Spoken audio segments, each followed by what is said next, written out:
Our next speaker comes from the Firearms Policy Coalition, from their legal project. They are out there defending your rights in the courts. Mr. Matt Larosiere.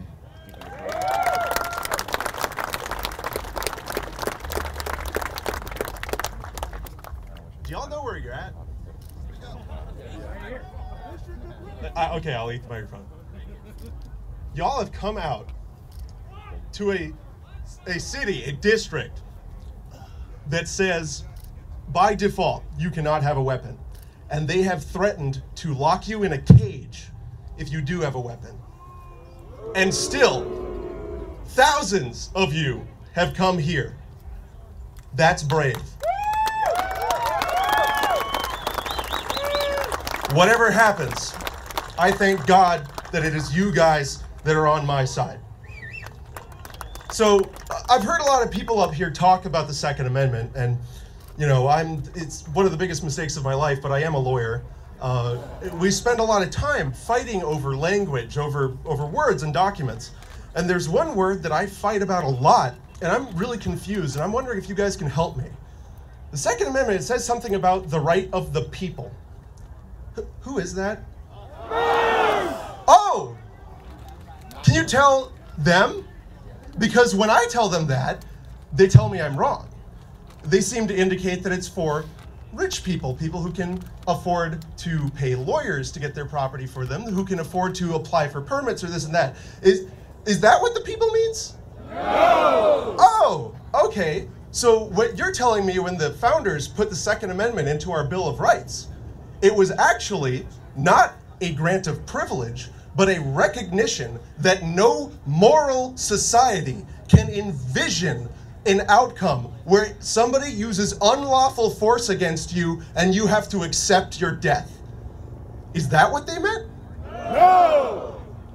Oh, did they mean that there is no situation where somebody can commit a crime against you and you have no recourse? No! That, ladies and gentlemen, is what was in their mind. There cannot be a situation where we just accept being turned to vapor at someone else's whim. No matter if it is a criminal, a burglar, and in fact, any enemy, foreign or domestic, Democrat or Republican.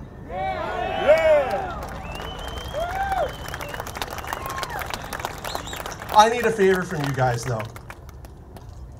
Think about it. If we have a society that envisions this right, as something that is dear to you, is that the same type of society that issues permits? No! Oh, okay.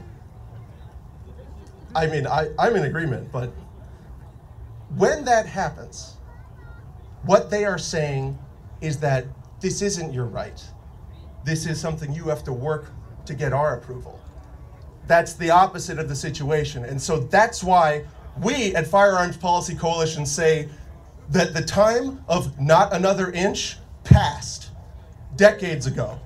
Yeah. You have taken too much, and it is time for us to take it back. Yeah. The days of our representatives saying they asked for the hand and I gave them a finger being accepted as a victory are over. Yeah. So help me join the fight.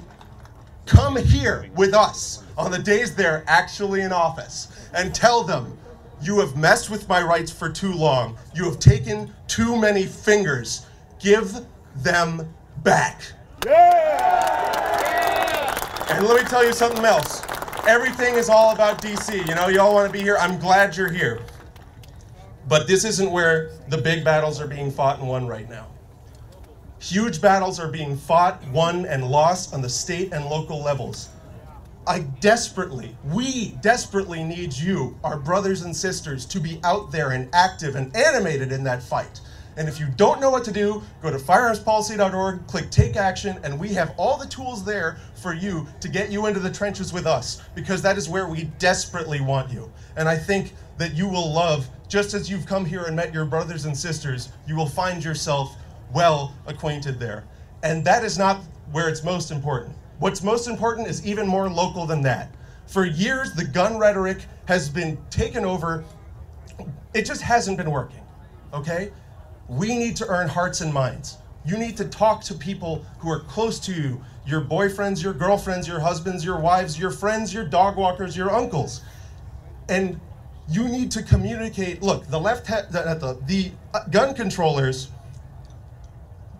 they've gotten pretty good at this. They've come up with pretty emotional, powerful arguments. Ours are better. Yeah. Our emotional arguments are better, and they are backed up in fact, in reality. And so I need you to talk to your friends, make friends with people who disagree with you, and speak to them with a smile on your face, and just try to understand each other. That is how we will win.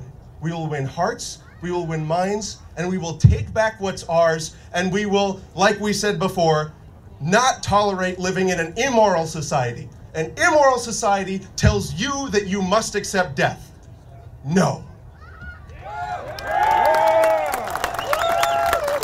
Thank you all so much. I am so proud to be here with all of you. God bless you.